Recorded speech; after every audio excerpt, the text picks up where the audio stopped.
안녕하십니까. 오늘은 저번 시간에 이어서 색소 커팅에 대해서 신의 한 수를 알려드리도록 하겠습니다. 색소 커팅은 이 니들의 색소를 어떻게 묻히느냐 하는 걸 얘기를 하는데요. 저희 아카데미에서 저한테 배우신 분들은 이 색소 커팅이 뭔지 다 아실 것으로 믿습니다. 하지만 좀 잘 배우지 않으시는 분들은 모르실 것이라는 생각이 드는데요. 이 색소 커팅은 색소를 자른다 하는 데에서 비롯된 기술 용어입니다. 자, 그러면 반영구 화장 색소다 라고 하면은 친수성 색소하고 소수성 색소로 구분을 합니다. 자, 친수성 색소라고 하는 것은 바로 이런 걸 말하는 거죠. 이렇게 색소 컵에다가 색소를 덜어서 이렇게 눌렀을 때 물기가 많이 있는 색소, 이런 색소를 우리가 친수성 색소라고 하고, 소수성 색소는 바로 이렇게 점성도가 있는 색소를 소수성 색소라고 합니다. 아시는 바와 같이 친수성 색소는 묽은 색소를 의미를 하고, 그 다음에 소수성 색소는 이렇게 엠보 전용 색소라고 합니다. 결론적으로 이 친수성 색소는 주로 기계에 많이 사용되는 색소, 거의 다가 친수성 색소입니다. 그 다음에 정통 엠보 기술에 사용하는 색소는 소수성 색소라고 부릅니다. 이 소수성 색소가 바로 점성을 가지고 있기 때문에 기계적인 용도로는 사용하지 못한다 하는 색소가 바로 소수성 색소입니다. 자, 그럼 우리 기술자분들은 색소에 관해서는 사실은 친수성이냐 소수성이냐 하는 부분에 대해서는 여기까지만 아시면 됩니다. 기계에는 어떤 색소가 들어가고 이렇게 정통 엠보 기법에는 어떤 색소가 들어가는지, 자, 거기까지만 알면 되는데 색소의 성분에 대해서는 굳이 아실 필요도, 알아야 할 이유도 없습니다. 이미 이렇게 반영구 화장에 사용되는 이런 색소들은 이미 합법적으로 식약청에서 허가를 받아서 유통을 시키고 있기 때문에 인증받은 색소라는 뜻입니다. 많이 유통되고 있는 거죠. 그래서 기술자가 굳이 색소의 성분에 대해서는 굳이 알아야 될 이유가 없다는 뜻입니다. 다만 이 색소를 허가를 받아서 나는 판매나 유통을 한번 해보겠다 하시는 분들은 식약청에서 색소 성분 분석표를 요구를 하게 되겠죠. 그러면은 당연히 색소의 성분을 누구보다 잘 알아야 되겠죠. 그렇지만 기술자는 굳이 거기까지 알 필요가 없다입니다. 기술자는 그냥 허가받은 색소를 사용하면 되는 것입니다. 자, 그럼 색소의 커팅이라는 것은 무엇일까요? 자, 친수성 색소는 커팅이라는 과정이 없습니다. 자, 제가 지금 여기에 수지침을 가지고 나왔는데요. 그냥 색소컵에 색소가 담겨져 있는 걸 그냥 이렇게 찍으면 되는 거예요. 이렇게 여기 이제 스펀지를 넣어가지고 쓰는 거죠. 자, 이렇게 찍으면 되는데 친수성 색소는 그냥 찍으면 됩니다. 이 엠보 색소는 바로 이렇게 팔레트에 펴서 사용하게 됩니다. 팔레트에 색소를 덜어서 니들이 끝에만 색소를 묻히는 방법이 있어요. 이것을 이제 커팅이라고 하는데, 이 니들의 끝에만 색소가 잘 묻혀질 수 있도록 하는 방법을 바로 색소 커팅이라고 합니다. 자, 한번 보시죠. 자, 여러분들 보이시나요? 니들 끝에만 색소가 묻은 게 보이시나요?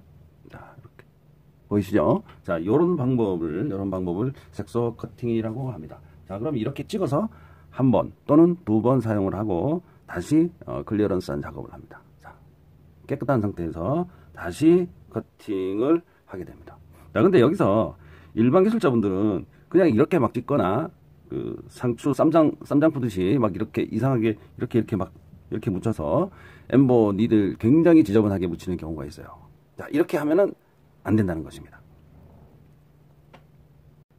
자, 그러면 이 색소 커팅을, 이 커팅 작업, 자, 이 색소 커팅을 좀 전에 보여드렸습니다. 이 색소 커팅 작업을 왜 하느냐, 왜 색소를 자르느냐, 궁금한 점이 굉장히 많으실 것이라고 생각이 되는데요. 자, 니들 끝에 색소를 커팅을 잘 하지 않으면 어떤 현상이 일어날까 하는 부분에 대해서는 가만히 생각해 보시면 정답을 알 수 있습니다. 자, 그 첫 번째 이유는 엠보 기술은 엠보침의 이 뾰족한 부분 있지 않습니까? 이 뾰족한 부분, 즉 니들의 끝단을 보면서 시술하는 기술입니다. 그래서 옛날 30년 전부터 침첨 기술이라는 말을 사용해 왔습니다. 엠보 색소는 점성이 있는 소수성 색소라고 말씀드렸습니다. 색소가 니들에 많이 묻어 있으면은 니들의 끝단을 잘 볼 수 없기 때문에 정확한 엠보 기술을 할 수 없게 된다는 뜻입니다. 두 번째 이유는 니들의 색소가 많이 묻어 있으면 시술지에 손님 눈썹 털이 대충 있으신 분도 있을 거 아닙니까? 그 눈썹 털이 걸리적거리게 됩니다.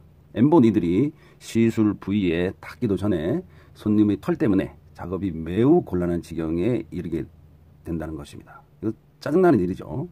이 손님의 눈썹 털을 헤집고 들어가는 기술을 클리어 푸시라고 하는데 이 클리어 푸시 작업이 잘 되지 않게 된다는 뜻입니다. 제가 나중에 기회가 되면 시술 영상과 함께 올려드리도록 하겠습니다.